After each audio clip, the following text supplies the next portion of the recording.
Welcome back, Freshwater Fishing Novices, new viewers. This is the Freshwater Fishing Novice YouTube channel. It's Freshwater Fishing Novice Friday. My name is Molez, and I'm the Freshwater Fishing Novice. Today, what are we talking about? Well, I got a message from one of my OG subscribers, Brett. What's up, Brett? So his comment's right up there, and he was asking, well, let's talk about what he was asking. He was saying he was going on a fishing trip with his brother-in-law and a family friend, and they're going to go out for trout. Now, he was asking what my go-to, my all-time favorite lure is for catching trout. He was saying he has problems. It's, he prefers bass fishing because you can toss anything and catch a bass. Yeah, that's kind of true. Trout are similar. It just depends on what you're throwing. I went into Walmart and I went and filmed a little bit of, just right here. It's going to pop up. So these are a lot of the lures that you're going to use for trout. They're a lot smaller.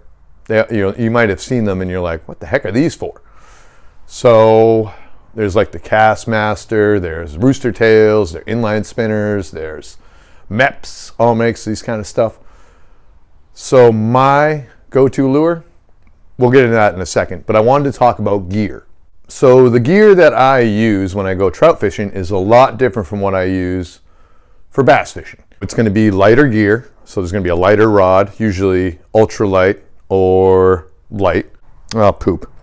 Well, this is going to suck to edit later. So what I have, oh my God, is this, what the squigged up shenanigan? There it is. Oh my God, why? So for my rod, I don't know if you guys can see how skinny this rod is. And you can see that bend in it. You can see how much bend this rod has. It's going to absorb that fish head shake. Anytime the fish is fighting, all you have to do is lean back and the rod's going to keep tension on that fish's mouth after you hook it. Okay, so that's the rod I use. Now the reel, so you can see that reel, pretty small. It's a size 10 or 1000. Now why do I use a small reel with a small rod? I don't know. The weight is right. It doesn't, if you use a big reel on this rod, it's gonna have too much line. You don't need that much line. Ultralight rod, size 10 or 1000 size reel. That's what I use when I go for trout. This rod is very underpowered for bass, although I've caught bass on it. Let's talk about the line that I use.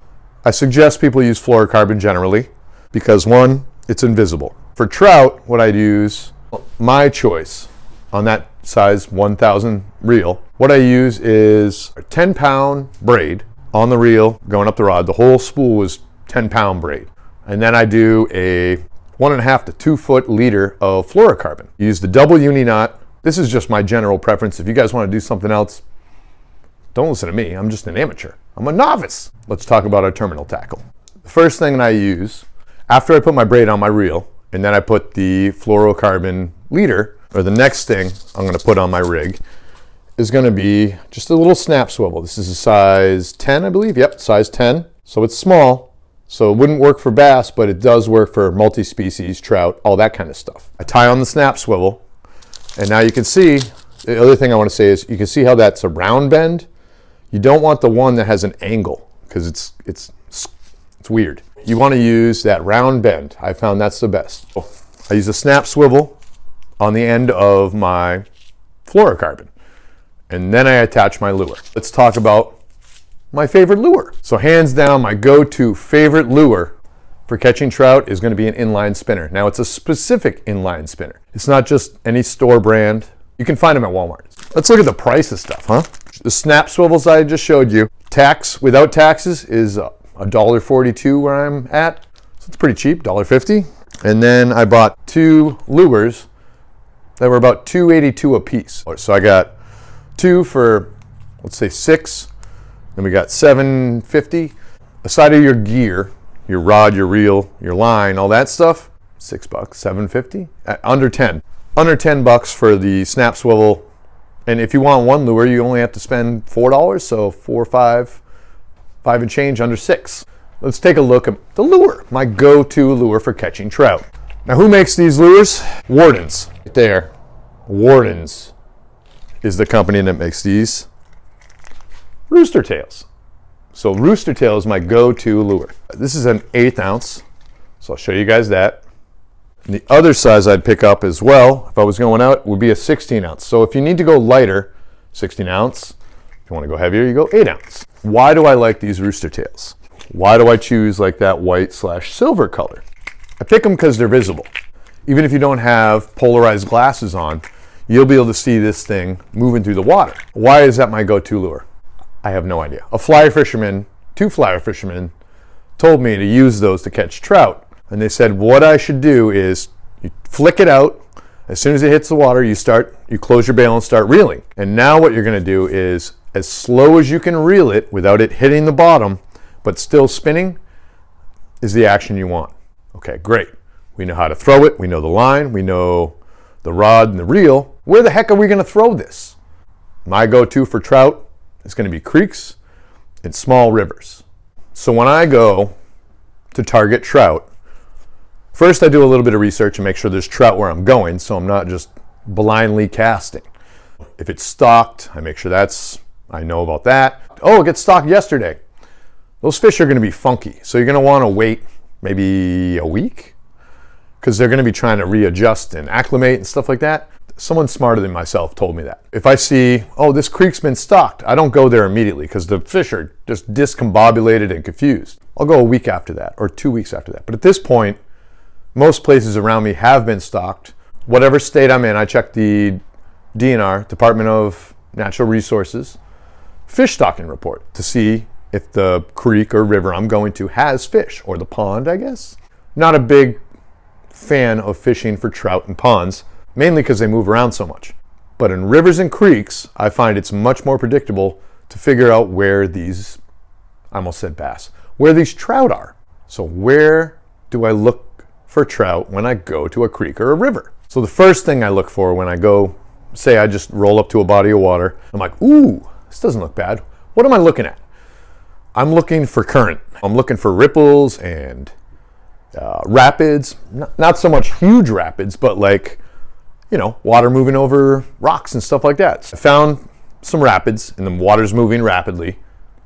That sounds stupid. Why did I say that? Where do I cast when I'm targeting trout? I say, oh, I found a creek. I know there's trout in here. Where am I targeting?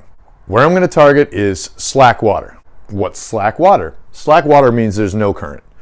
So if you see a river or a creek and you look at it and you're like, oh, ripples, ripples, ripples, rapids, rapids, rapids. As soon as there's the rapids stop and there's bubbles. So if I see ripples coming down the rapids and then I see the rapids stop and then there's bubbles and then there's just kind of glassy water, or it's very smooth, I toss up into those bubbles. The other place I focus when I go fishing for trout is above those rapids. The slack water above the rapids where it's calm coming into the rapids, I'll toss it up river.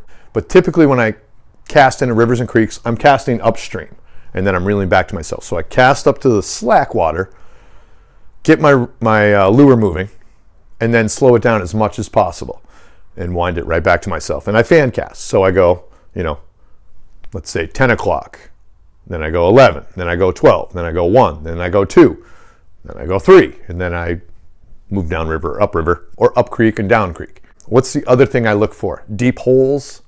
If I see rapids or current in the side more near the bank, if I see it's slack water, I toss to that. If I can't see the bottom of water body or the riverbed, deep hole, I'm going to toss to that. If there's shade, even better. Those are kind of the places I focus on when I fish. If there's tree cover, a tree is coming over, I'll try to cast near that, but don't hit the tree. The treble hooks are going to get hooked up. This works in creeks and rivers. And if there's a lot of vegetation, I try to stay away from that. If it does, I reel faster so I don't get hooked up in it. The only other thing I would say if I was going fishing for trout is you want some of those forceps. And you can find them in a fly fishing section. They're long, they usually have scissors, and they lock and they clamp. Now why? Why do I always bring those forceps? Hemostats? I think they're called hemostats. It's because those treble hooks. Now if you hook them in the lip, no problem. You can probably get it out with your hand.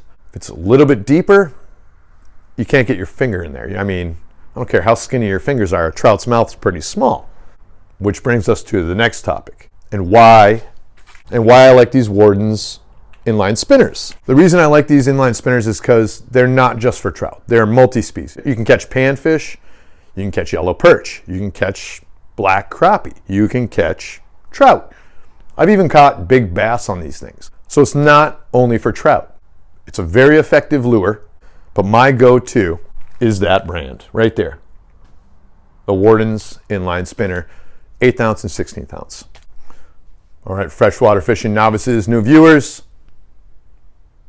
Brett, I hope you all found this video helpful if you're going to try to catch trout. The last thing I want to say is, I used to think that during the summer, you can catch trout during the summer, and I was mistaken about this. Oh, the water heats up too much. One of my buddies, Nate, I said something to him about that, and he's a way better fisherman than I am. Much more knowledgeable. He's a smarter guy. And what he told me was, dude, the water's not always going to be 90 degrees, especially if you go back into a creek underneath some tree cover, like heavily wooded. The creek temperature is going to be way low. Like it's going to be closer to that 55 mark, which is ideal for trout. He blew that misconception out of my mind that you cannot catch trout when it's warm out. It's not true. You just have to get back into where it's cold and shaded. A lot of times during the summer when it's wicked hot, I'll go back into those creeks where it's shaded and a little bit cooler, and I'll wade those creeks or hike the shore depending on how clear it is, or put some waders on and just walk through the water and target trout just to stay cool during the summer. I hope you guys like that tip that I got from my buddy Nate. I know it helped me out. I mean, I've caught them in June and July, August, September. Caught trout. They shouldn't be around. They should be dead from how warm it is. If you guys like this video and you learned something from it, and you can just like it. If you're not subscribed to my video and you want to learn more about fishing as an adult and, I don't know, how to get better and learn how to fish and actually catch fish, hit that subscribe button, hit that bell notification, make it turn from red to gray. You'll be notified of new videos that I make every week, every Friday. If you guys have any questions, like my buddy Brett right here, you guys can, I don't know, leave me a comment, ask me a question. If you guys want a specific video. If you're going fishing and you have a question and you don't know what the heck it is, and I don't know, you want another novice to answer it after I bumbled through it and figured it out, go ahead and leave me a comment down below. I want to thank all y'all. How the hell did I say that? I want to thank everyone for watching my video this week, liking, subscribing, all my new viewers, all my new subscribers. I really appreciate it. This has been Freshwater Fishing Novice Friday. This is the Freshwater Fishing Novice YouTube channel. My name is Molez and I'm the Freshwater Fishing Novice. Hope you guys have a great weekend. I'll catch you next week.